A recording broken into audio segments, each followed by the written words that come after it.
a dramatic escalation of political tensions in the high-octane Milkipur bypoll, the Samajwadi Party has now accused the Election Commission of being dead and compromised. Fresh posters were put outside the Samajwadi Party headquarters today, claiming that the EC that supports the BJP should now don a shroud. In fact, this claim comes amid the allegations of irregularities by the opposition that have overshadowed the entire poll process. 5 फरवरी को उत्तर प्रदेश में उपचुनाव में मिल्कीपुर के लिए मतदान हुआ। मिल्कीपुर में जो मतदान हुआ उसको लेकर समाजवादी पार्टी ने सवाल खड़े किए कि वहां पर प्रशासनिक मशीनरी ने सत्ताधारी पार्टी के लिए काम किया और कई बूथ पर बोगस वोटिंग हुई, फेक वोटिंग हुई। एक व्यक्ति ने कई वोट बीजेपी के पक्ष में डाले। अखिलेश यादव ने कल बयान दिया कि चुनाव आयोग मर गया है, हम उसे कफन भिजवाएंगे। अखिलेश के बयान के बाद समाजवादी पार्टी कार्यालय के बाहर कुछ पोस्टर्स लगाए गए थे जिसमें कहा गया था कि जगह जगह बैठकें करके जो कफन है वो चुनाव आयोग को भेजा जाए। ये पोस्टर यहां पर लगा हुआ था, उस पोस्टर को देखिए अब हटा दिया गया है। समाजवादी पार्टी कार्यालय के बाहर जो पोस्टर फाड़ा गया है उसके कुछ जो पोस्टर के टुकड़े हैं वो यहां पर पड़े हुए हैं, लेकिन अखिलेश के बयान के बाद पोस्टरबाजी शुरू हो गई है। चुनाव आयोग पर निशाना साधा जा रहा है। चुनाव आयोग ने जो चुप्पी साधी, समाजवादी पार्टी के लोग जो शिकायत कर रहे थे, लगातार ज्ञापन दिए जा रहे थे। चुनाव से पहले भी आशंका जाहिर की गई थी कि बीजेपी वहां पर प्रशासनिक मशीनरी का इस्तेमाल कर सकती है और उन ज्ञापन का न कोई संज्ञान लिया गया, न शिकायतों पर कोई एक्शन लिया गया, जिसके बाद समाजवादी पार्टी के कार्यकर्ता चुनाव आयोग पर हमलावर हैं और इस तरीके के पोस्टर लगाए गए जिन्हें अब हटा दिया गया है। Now, the Samajwadi Party chief Akhilesh Yadav had mocked the Election Commission, saying that such elections in such a manner have taken place after 144 years. This after yesterday in a shocking claim. Akhilesh Yadav had also said that the EC is dead and cast aspersions on the conduct of fair polls. Milkipur चुनाव शुरू होने से पहले अगर आपको याद होगा तो मैं चाहता था कि आप सब लोग वहां आएं और देखें कि वोट कैसे डाला जाता है और वोट कैसे पड़ता है। भारत का लोकतंत्र और खासकर बीजेपी की सरकार में किस तरीके से लोकतंत्र और मजबूत हो रहा है, कितना मजबूत दिखाई देता, वो आप लोग आए नहीं। आपने एक बहुत बड़ी अपॉर्चुनिटी मिस कर दी। शायद ये सदी में एक बार देखने को मिली होती आपको। जैसे ये वाला कुंभ जो है, महाकुंभ की कोई परिभाषा नहीं है, लेकिन क्योंकि जमाना आजकल मार्केटिंग का है और जितना आप उसको कम्युनिकेट कर ले जाओ तो महाकुंभ हो गया। 144 साल का किसी ने प्रमाण नहीं मांगा। ये चुनाव भी 144 साल वाला जैसा चुनाव था जो आपको देखना चाहिए था। हमारा लोकतांत्रिक देश है, हम सभी प्रेस के लोगों को बुलाना चाहते थे उस चुनाव को देखने के लिए। न केवल अपने भारत के प्रेस के लोगों को बुला रहा था मैं, बल्कि अंतर्राष्ट्रीय प्रेस को भी मैं बुलाना चाहता था कि कम से कम हमारे लोकतंत्र में किस तरीके से मतदान होता है वो देखें और समझें आकर के। मुझे तो ऐसा लगता है मैं सीधा पार्लियामेंट आ गया हूं। अगर मेरे पे कहीं सफेद कपड़ा मिल गया होता तो क्योंकि इलेक्शन कमीशन मर गया, मैं सफेद कपड़ा उन पे पहना देता। So this was the claim that was made by Akhilesh Yadav. First, he said that the Election Commission is dead. He said, I would have brought a coffin with me. I was getting late to the parliament and that's why I didn't get it. In fact, later, these were the pictures that were put out by the Samajwadi Party leaders. Time and again, questions being raised on the EC. More breaking updates coming in. The Samajwadi Party has only doubled down on its charge, with the leaders now alleging that the Election Commission's inaction in addressing their complaints about the police conduct during the polling is unacceptable. They allege that the police intimidated voters and that the ruling party has promised the police officials high post jobs.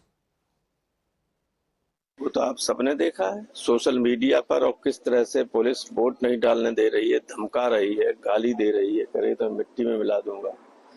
तो जब police इस तरह से करेगी और election commission सुनेगा नहीं, election commission का स्तर इतना घटिया हो गया है कि सब कुछ देखने के बावजूद, can you imagine that not a single booth has been report, not one, इतनी व्यवस्थाओं के बाद भी।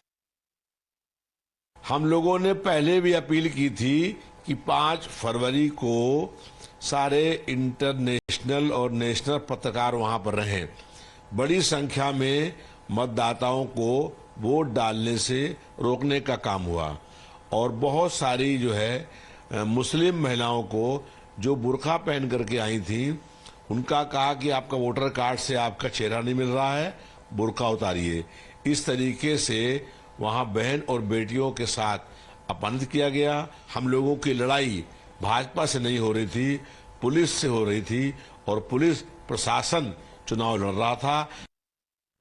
Well, the Congress party has now also echoed the charges, claiming that the EC is biased for the ruling party and that such behavior by the poll body puts democracy in danger. ये election commission पूरी तरह से biased है देश के अंदर, और ये लोकतंत्र के लिए बहुत खराब चीज है। लोकतंत्र के ऊपर खतरे के बादल मंडरा रहे हैं, और ये पूरी तरीके से बायस्ड होकर के जो काम हो रहा है देश में, ये आने वाले दिनों में मुझे बहुत अच्छे हालात दिखाई नहीं देते हैं। Now, the BJP was quick to counter the charges by the opposition. The Saffron Party, while defending the EC's credibility, also urged the political parties to have faith in the constitutional body and claimed that the Samajwadi Party knows that it will lose the bypolls and is now creating a script to hide its own failure.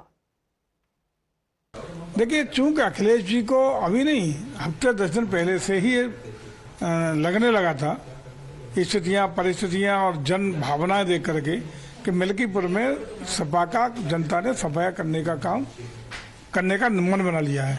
उसी के दृष्टिगत वो लगातार अब उसका ठीकरा आके तो किसी के सिर फोड़ने के लिए चाहिए ही, स्वयं तो जिम्मेदारी लेता नहीं है वो, तो वही ठीकरा चुनाव आयोग के सिर फोड़ने के लिए पृष्ठभूमि बनाने का काम किया है, और उसी पृष्ठभूमि को बनाने के धरातल तैयार करने का काम। Remember, the Milkipur bypoll is a prestige battle between the Samajwadi Party and the BJP after the BJP shock loss in the Faizabad seat that also has Ayodhya in it. A win for the Saffron Party will reaffirm Yogi Adityanath's influence in Ayodhya's politics, while on the other hand, Akhilesh Yadav is also banking on his PDA narrative, and a victory in Milkipur will give a big boost to the Samajwadi Party. My colleague Adib is joining us on the broadcast with the details. Adib, this is a high-stakes battle between the BJP as well as the Samajwadi Party. The results are about to come in a few hours from now. But even before that, the Samajwadi Party has resorted to the usual playbook of raising questions on the Election Commission. Well, definitely, Pratibha. See, from the day of voting, Samajwadi Party was raising questions on Election Commission. They were posting different kind of material on their social media accounts, claiming that the Election Commission is not entertaining any of the pleas being given by the Samajwadi Party. And now, first it was Akhilesh Yadav and his MPs. First, Akhilesh Yadav said that the Election Commission is dead and we are presenting a shroud to the Election Commission. And then he also posted a photo from the Parliament alongside with his MPs, holding a white cloth representing a shroud and saying that we are giving this shroud to the Election Commission as the Election Commission is dead. But BJP is quick to counter. BJP says that Akhilesh Yadav is writing a script for his for he knows that he's going to be defeated in Milkipur, and that's why he's writing a script. In fact, we have joined by Rakesh Tripathi, BJP spokesperson. Rakesh ji, Akhilesh Yadav कह रहे हैं कि election commission मर चुका है और उसको कफन दे दिया जाए। कि भारतीय लोकतंत्र ने वो दिन भी देखे हैं जब चुनाव रक्त रंजित हुआ करता था, जब चुनाव में व्यापक तौर पर हिंसा हुआ करती थी, लेकिन तब भी किसी ने इलेक्शन कमीशन के लिए ऐसे विचार नहीं रखे। लोगों ने वो भी दिन देखे हैं जब डिंपल यादव निर्विरोध चुनाव में कंटेस्ट किया करती थी और किसी को नॉमिनेशन फॉर्म तक नहीं भरने दिया जाता था, तब भी किसी ने चुनाव आयोग को लेकर के ऐसी बातें नहीं कही। इस देश ने इंदिरा गांधी के निर्वाचन को अवैध होते हुए कोर्ट द्वारा देखा है, तब भी किसी ने निर्वाचन आयोग पर इस तरह की टिप्पणियां नहीं की थी।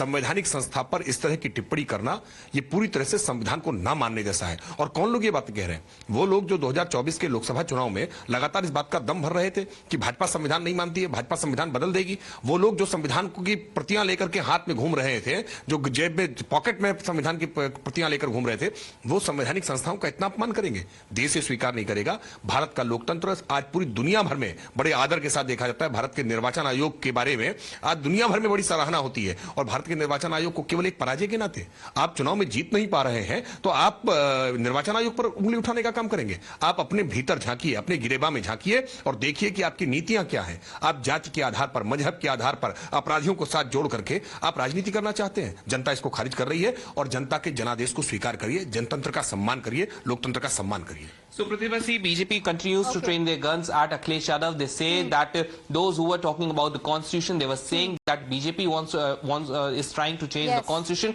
but now it's Akhilesh Yadav who is not believing in constitution and a constitutional body such as Election Commission. Okay, all right. Waving the constitution day in and day out and yet not respecting the constitutional bodies. That's the attack by the BJP. Ajit, thank you for joining us with those details. It's a high-stakes battle. Of course, not just Milkipur, but also the Delhi elections. And tomorrow, 6 a.m. onwards, India's election news headquarters, Times Now, will be getting you the most accurate updates. Join us tomorrow. With that, a quick break. We'll be right back.